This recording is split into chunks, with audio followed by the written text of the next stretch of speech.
Hello everyone and welcome to Electric News Highlights of week 46. This video is brought to you by EV Supply, accessories for your EV. Soon it's winter time and they have a huge selection of winter tires. If you cannot find your model or your brand, email them. They can find a very good, nice set for you. They also have high quality rubber mats, so when you bring in your snow, you don't ruin your interior. If you want a tint for the rear window or the rear side windows, they also have you covered, and it's not just a foil that you have to put in and it's horrible to put in, it's a real whole thing, which is pretty cool. Use the link in the description to get 10% off, and if you order within Germany and Austria, winter tires will also be sent to you for free. Tesla Multipass. 2 weeks ago I already reported about this. It started in the Netherlands and now it has expanded. In Sweden, Germany, the UK, France and Belgium you can now use the Tesla Multipass as well.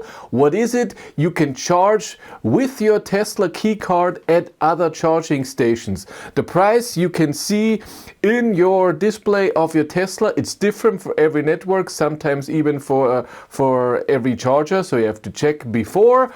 The prices are usually, when you charge at a different network with a different charging provider, a bit more expensive, but you don't need an extra app or anything if you are somewhere and there's no Tesla supercharger. Around 1,000 charging networks are supported.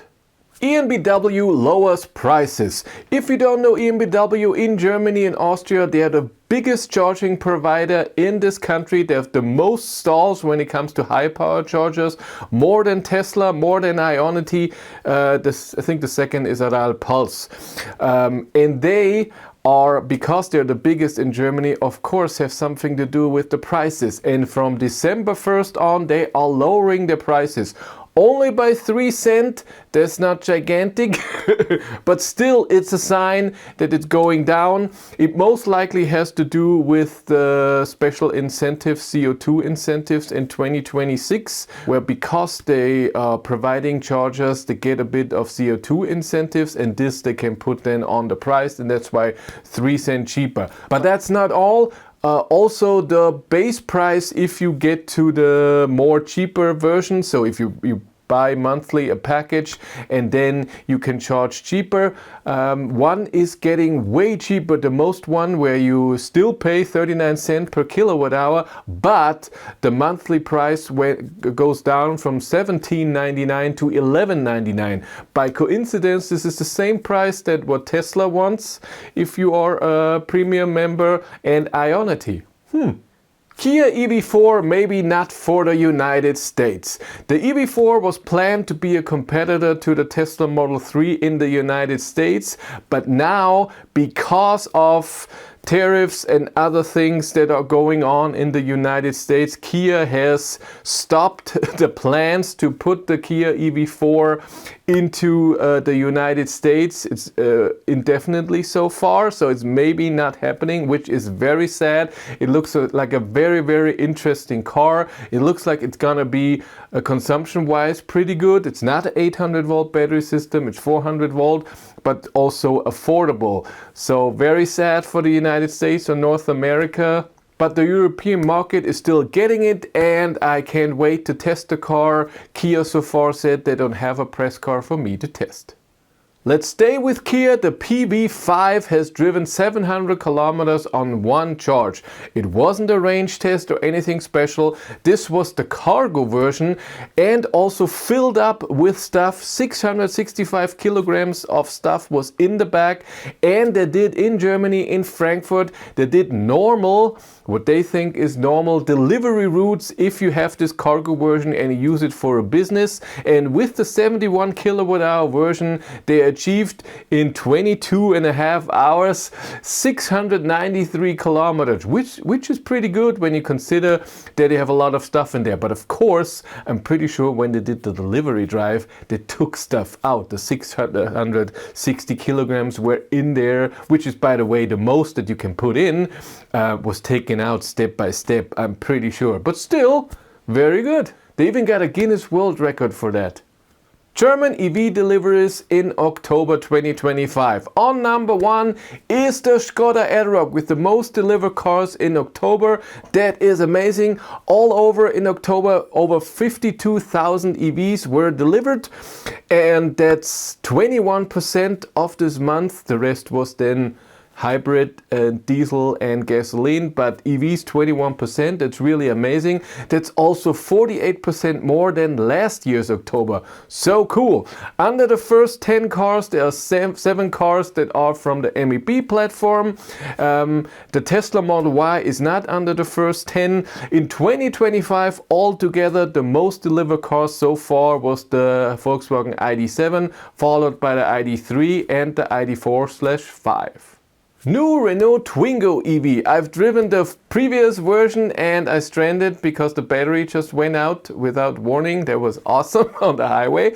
But now there's a new version. It has a 27.5 kWh LFP battery, 263 kilometers WLTP range, 60 kilowatt front wheel drive motor, that's 82 horsepower, 0 to 100 kilometers an hour takes 12 seconds. That's the stuff.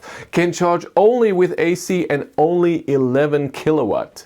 BMW i3 confirmed. BMW confirmed that the i3 is in the making, and we have seen already a few prototype pictures, and it's not the i3 that it was before, so small car and weird looking. It's like an 3 Series of BMW, but electric version, and it will, like the iX3, be the Neue Klasse EV, so 800 volt battery system, very efficient motors and everything. It will be even more efficient than the SUV version, so the iX3, so it will be a big thing. Very interesting. Production should start in the second half of 2026.